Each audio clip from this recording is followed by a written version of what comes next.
আলাইকুম, welcome my channel. কেমন আছেন সবাই? আশা করি সবাই ভালো আছেন।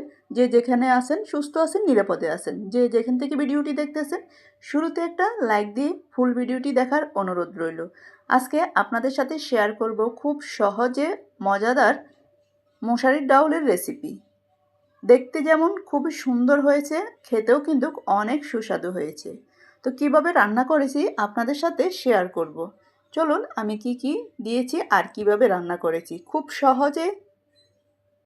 প্রথমে আমি মশারির ডাউল এখানে 2 কাপের মতো নিয়ে নিলাম, ভালোভাবে পরিষ্কার করে ধুয়ে নিয়েছি। ডাউলটা একটু বেশি রান্না করব, তাই একটু সব কিছুই বেশি বেশি ব্যবহার করেছি।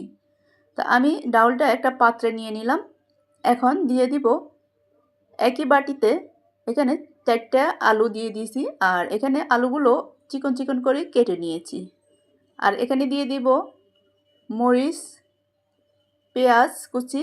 আর মরিচটা হলো ঝাল, আপনারা যে যতটুকু ঝাল পছন্দ করেন ওইভাবে ব্যবহার করবেন। দিয়ে দিলাম হলুদের গুঁড়ো 1 টিস্পুনের মতো। দিয়ে দিব মরিচের গুঁড়ো। এখানে যেহেতু কাঁচা মরিচ দিয়েছি, মরিচের গুঁড়োটাও দেখে শুনে ব্যবহার করবেন। আবারও বলছি, ঝালটা আপনারা আপনাদের পছন্দ মতো। এখন দিয়ে দিব স্বাদ মতো লবণ। লবণটা দিয়ে আমি এখানে দিয়ে দিব একটা তেজপাতা ছোটো করে কেটে দিয়ে দিব। দিয়ে দিব আমি 3টা এলাচি আর 2 টুকরো দারচিনি। আর সাথে দিয়ে দিব 1/2 টিস্পুনের মতো আদা রসুন বাটা। এখন আমি গরম পানি দিয়ে দিব এখানে পরিমাণ মতো, তবে পানি বেশি দেওয়া যাবে না, যেহেতু ডাউলটা একটু ঘন হয়ে রান্না করব, তাই পানিটা পরিমাণ মতো দিতে হবে, যাতে সিদ্ধটা হয়। সিদ্ধর সাথে সাথে যতটুকু পানিটা থাকে, বেশি দিলে আবার দেখা যায় পানিটা বেশি হয়ে যাবে। এখন আমি চুলায় বসিয়ে দিব, সিদ্ধ হওয়া পর্যন্ত অপেক্ষা করব। তো আমার প্রায় সিদ্ধ হয়ে আসছে, অনেকটাই সিদ্ধ হয়ে গেছে, এখনও পানি আছে। এর ফাঁকে আমি ডাউলটা ভালোভাবে একটু ঘুটে দিব, ডাল ঘুটনি দিয়ে, যাতে ডাউলটা আর আলুটা ভালোভাবে মিক্সড হয়ে যায় আর ভেঙে যায়। ভেঙে দেওয়ার পরে অনেকটাই ঘন হয়ে আসবে। একটু সময় নিয়ে ভালোভাবে ভেঙে নিব, যাতে আলুগুলো ভালোভাবে ভেঙে যায়।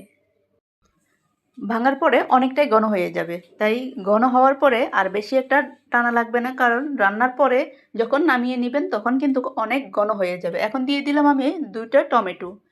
টমেটোগুলো চিকন করে কেটে নিয়েছি। এখন ভালোভাবে বলক আসলে আমি এখন ভাগার দিয়ে দিব।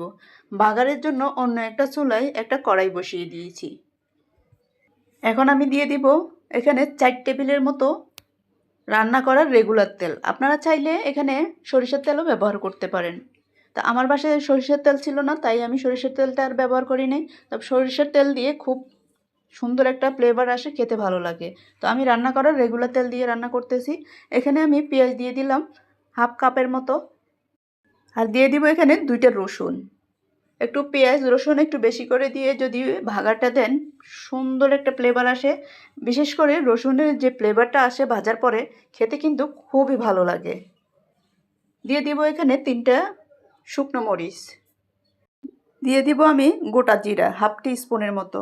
গোটা জিরা আর রসুন মরিচ যে একটা সুন্দর একটা ফ্লেভার আসবে ডাউলের মধ্যে, খেতে কিন্তু অনেক ভালো লাগবে। এখন ভালোভাবে আমি ভেজে নিব, একবারে ব্রাউন কালার করে, একটু সময় নিয়ে। আমার প্রায় ভাজা হয়ে আসছে, আরও একটু ভাজা হয়ে আসলে আমি দিয়ে দিব। ডাউলের মতো আমার প্রায় ভাজা হয়ে গেল। এখন আমি ডাউলের মধ্যে এই তেলটা দিয়ে দিব। দেখুন কতটা কালার হয়েছে। ডাউলের মধ্যে দিয়ে এরপরে আমি ধনিয়া পাতা দিয়ে নামিয়ে নিব। দেখুন ডাউলটা কতটুকু ঘন, বেশি ঘন করে নিলে আবার যখন চুলা থেকে নামিয়ে নিব ঠান্ডা হয়ে গেলে একবারে ঘন হয়ে যাবে, তখন আর ভালো লাগবে না খেতে। তাই একটু একবারে ঘনও না একবারে পাতলাও না, ওইভাবে রাখতে হবে। এখন আমি দিয়ে দিব ধনিয়া পাতা কুচি। ডাউলের মধ্যে একটু ধনিয়া পাতা কুচিটাও একটু বেশি করে দিবেন, তাহলে খেতে কিন্তু অনেক ভালো লাগবে। তো আমার প্রায় রান্না হয়ে আসছে। এখন আমি ভালোভাবে বলক আসলে নামিয়ে পরিবেশন করব গরম গরম ভাতের সাথে। দেখুন কালারটা কত সুন্দর এসেছে। এখন আমি